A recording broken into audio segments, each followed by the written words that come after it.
administrateur du Fonds d'adaptation et également j'ai été administrateur de plusieurs fonds climat et aussi un ancien de l'Agence française de développement. En fait, en écoutant Hervé Le Treut, je me suis dit, mais je vais dire quasiment la même chose. Parce qu'en fait, je vais vous parler, dans cette première partie de la présentation qu'on va faire en duo avec Hervé, d'exemples concrets dans un pays en développement, le Maroc, et aussi des problématiques et des problèmes que pose l'évaluation des coûts et des financements de projets qualifiés d'adaptation. Et puis après, dans un deuxième temps, on verra ensemble comment tout ceci a des impacts et des liens avec les politiques publiques. Donc sur la première partie, je voudrais juste décrire en quelques mots de quoi on parle ici. Donc le fonds, c'est un projet donc financé par le fonds d'adaptation. En deux mots, on en a parlé, je crois, un peu ce matin. Le fonds d'adaptation, c'est un de ces fonds des Nations Unies, donc qui est né de l'espoir du protocole de Kyoto d'avoir beaucoup de crédits carbone. Et aujourd'hui, le fonds d'adaptation en fait est financé pour les trois quarts par plutôt des donations des pays. La seule originalité que je mettrai en avant, c'est le fait que dans sa gouvernance, la majorité est aux pays en développement. Et c'est probablement pour ça que ces pays s'accrochent très fortement à ce type d'organisation de fonds. Donc là, ce fonds a financé beaucoup de programmes, notamment au Maroc. Et au Maroc, je voulais simplement rappeler l'endroit. Il s'agit d'adresser les questions, un programme dans les zones oasiennes. Les zones oasiennes, c'est, disons, dans le sud, à la frontière de l'Algérie. Il pleut 120 mm, 20 jours par an, et c'est quand même 5,8% de la population. Ces zones oasiennes, dans les années 70-80, ont quand même eu des changements liés à des facteurs non climatiques, que sont le fait que les migrants avaient la possibilité de réinjecter leur argent dans des activités de pompage, donc pomper dans les nappes, ce qui les sécurisait par rapport aux sécheresses, et également d'injecter de l'argent dans des élevages plus intensifs. Et puis, le problème, c'est que tout ça s'est traduit par des surpâturages, des surpompages, et donc des conséquences importantes sur les écosystèmes qui ont été déstabilisés. Alors, les populations migrantes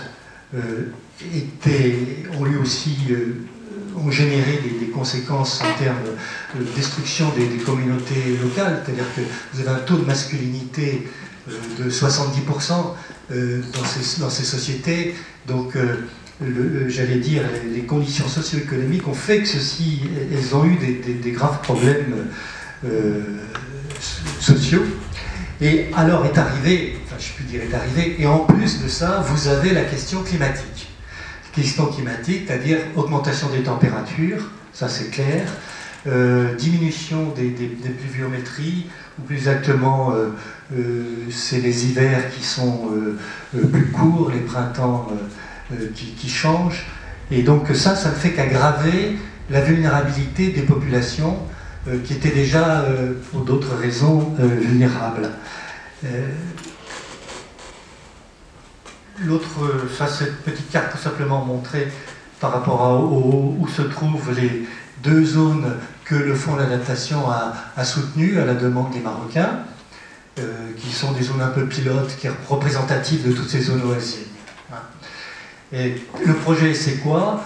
C'est finalement... alors, je vous parle tout de suite de ce qu'il y a dans le projet, mais peut-être, après avoir écouté ce que j'ai entendu, c'est le processus du projet qui me paraît important à souligner. C'est que le temps qu'on consacre à discuter avec les populations, les associations, les coopératives, les syndicats, etc., et dans la construction du problème est énorme, parce que sur un projet qui met 2 ans à voir la création, l'essentiel c'est du temps de discussion. Et en particulier avec les femmes. Les associations féminines dans ces zones OSM sont extrêmement importantes. La conclusion de ça, c'est bon, c'est peut-être arrêter avec ces histoires de pompage dont les coûts du carburant sont de plus en plus importants, et donc il y a une restauration des systèmes traditionnels, les fameuses kétaras, qui datent du XIIe siècle, qui viennent d'Iran d'ailleurs, qui permettent de capturer de l'eau dans les nappes phréatiques amont et de les amener un peu plus à l'aval. Également, changement des pratiques culturelles. On a parlé d'agroécologie ce matin, je crois que c'est un des grands thèmes aujourd'hui de ces changements avec des systèmes de fumure complètement adaptés, écologiques. Diversifier également les revenus des gens à travers les produits des oasis labellisés. Vous savez, maintenant on est sur des appellations communes avec tout le monde. La mise en œuvre est en fait faite par une agence qui s'appelle Lanzoa, et Lanzoa se termine par Arganier. L'Arganier, ce sont tout ça des arbres qui ont des vertus médicinales et cosmétiques. Diversifier, c'est aussi accepter le tourisme rural qui contribue à changer les revenus des gens et à les améliorer. C'est aussi tout un travail sur le matériel traditionnel. Alors je ne dis pas qu'il ne faut pas construire en béton, mais quand même si on peut trouver d'autres formules que le béton, et en s'inspirant de ce qui existe déjà, ça va dans le bon sens. Et donc vous avez toute une série d'actions qui sont décrites dans ce programme. Qui juste pour revenir en haut de la slide, coûte environ 10 millions de dollars, tout est en dons. C'est la spécificité du fonds d'adaptation sur 4-5 ans. Et les intermédiaires pour mettre en œuvre ça, c'est l'agence de développement agricole et Lanzoa, dont je parlais à l'instant, qui sont en fait des organisations à la fois publiques et privées et locales. Donc, ça, c'est la première partie. Deuxième partie que je voulais évoquer, c'est les questions d'évaluation des coûts et des financements. Donc, vous avez vu dans le projet précédent, en fait, moi, il y a 30 ans, quand j'ai commencé ma carrière, ou 35 ans, on aurait fait ce type de projet, on n'aurait pas appelé projet d'adaptation, on l'aurait appelé projet de développement. L'avantage du climat, quelque part, ça nous permet de revisiter tous ces programmes. Et donc l'expertise qui était pour ces projets, c'est des expertises classiques de promoteurs du développement. Alors l'autre sujet que je voulais évoquer, puisque en tant que bailleur de fonds, une certaine pratique, c'est à propos des coûts et des financements d'adaptation. Alors quand on lit dans la littérature du PNUE, les besoins sont les chiffres que vous avez au-dessus. On arrive à des montants de jusqu'à 500 milliards de dollars par an d'ici 2050. Alors, la question c'est, quand on voit ces chiffres énormes, on s'aperçoit qu'en fait il y a une telle disparité de ces coûts qui sont en fait liés à quels objectifs on s'est fixés. Il est évident que c'est pour adresser les deux points clés dits d'adaptation, à savoir traiter les questions de vulnérabilité, mais vous savez comme moi que vulnérabilité, ça vient du mot latin vulnerare, c'est-à-dire blessé, et que la subjectivité sur la notion de la vulnérabilité est une question réelle. Donc, comment les objectifs sont fixés pour adresser cette vulnérabilité, ça varie beaucoup avec les pays, on en a parlé ce matin un petit peu, également avec les secteurs. Je pense qu'on exclut dans ces coûts tous les services écosystémiques, on exclut quand on chiffre ces coûts-là, on a exclu beaucoup dans le domaine de la biodiversité, et également on n'a pas intégré, on intègre ou on n'intègre pas le fait qu'on a des trajectoires d'atténuation qui fait qu'il y aura des impacts sur l'adaptation. Mais comment on a chiffré dans les 500 milliards la part de l'efficacité de ces trajectoires, malheureusement, ce n'est pas connu. Et on ne sait pas non plus quelle va être l'efficacité des mesures de gouvernance qui vont être mises en œuvre. Bref, il y a, quand on annonce des chiffres pareils, beaucoup d'incertitudes. Et puis, en face de ça, vous avez les financiers, ou les demandes de financement qui sont faites Et alors là, je crois que la situation est encore pire, si je puis m'exprimer ainsi, car aujourd'hui, on essaie de chiffrer, mais quels sont les besoins de financement pour adresser le changement climatique, que ce soit atténuation et adaptation.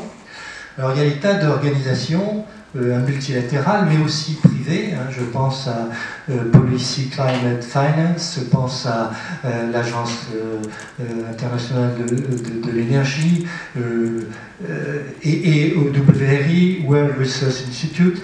Beaucoup de gens se préoccupent d'évaluer ces questions.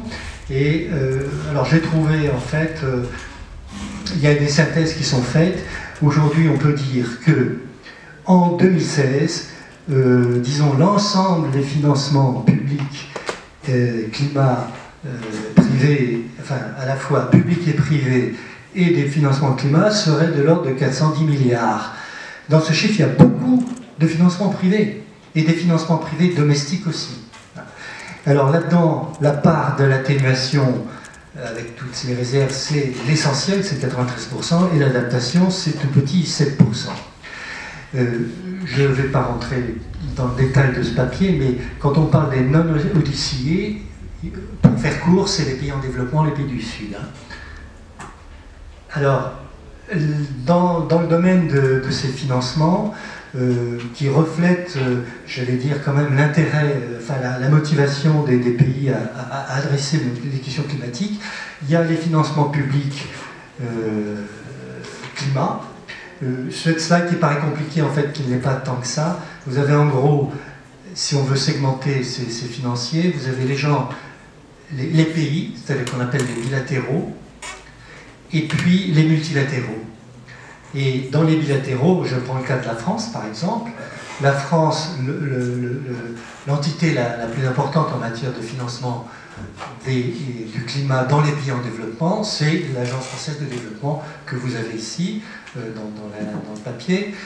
Pour l'Allemagne, vous avez à la fois la GIS et la KfW, qui sont des institutions importantes.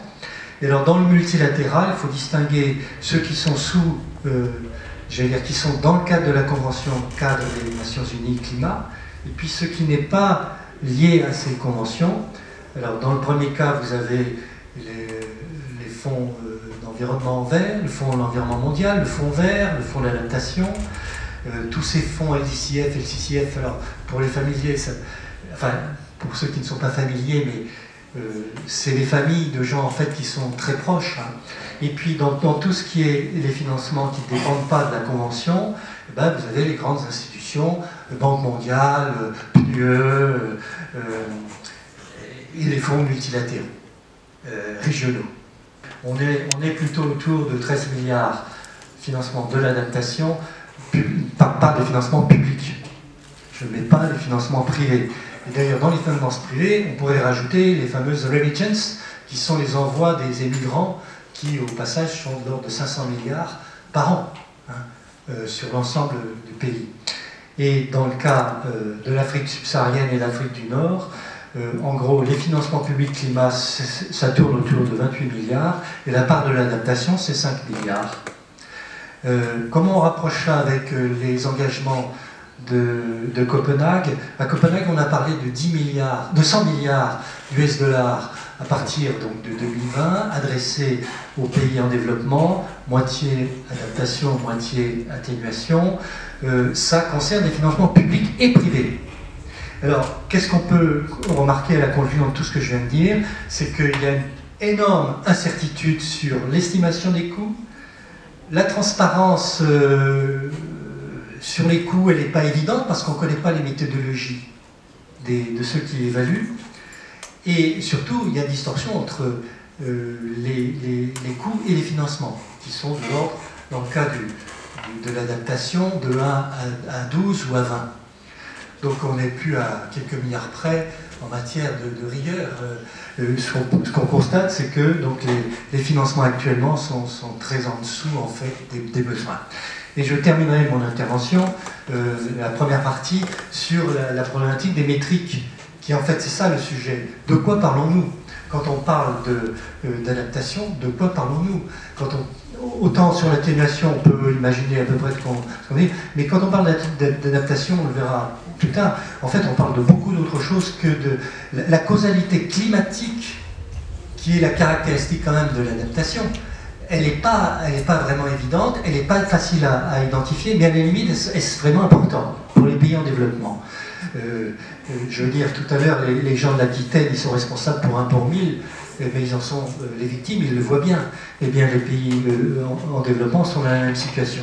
Néanmoins, je pense qu'il faut insister sur l'importance des données de base, grâce il faut le dire, à des observatoires internationaux comme l'UNESCO. Les grands programmes climatiques sont quand même très utiles. Je pense au Global Climate Observation System. Et puis, dans les indicateurs, il faut distinguer les indicateurs macroscopiques, on en a parlé ce matin, puis tous ces indicateurs plus sectoriels, plus micro, de mesure des impacts. Voilà.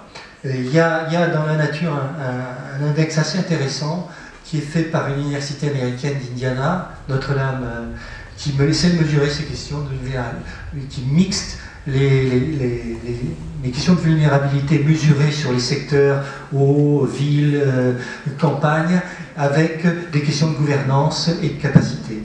Et ils arrivent à donner des index d'adaptation.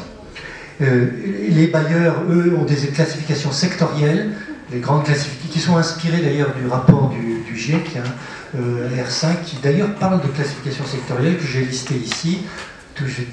Ça se recoupe assez, mais c'est pas complètement identique.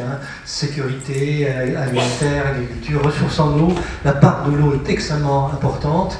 Je rappelle que dans les CDN, les contributions déterminées nationales, des pays en développement, l'eau c'est 80-90% de leur sujet. Donc ça existe là. Donc tout ça nous amène à la conclusion qu'en matière d'indicateurs, on a besoin d'harmoniser, de les rendre cohérents.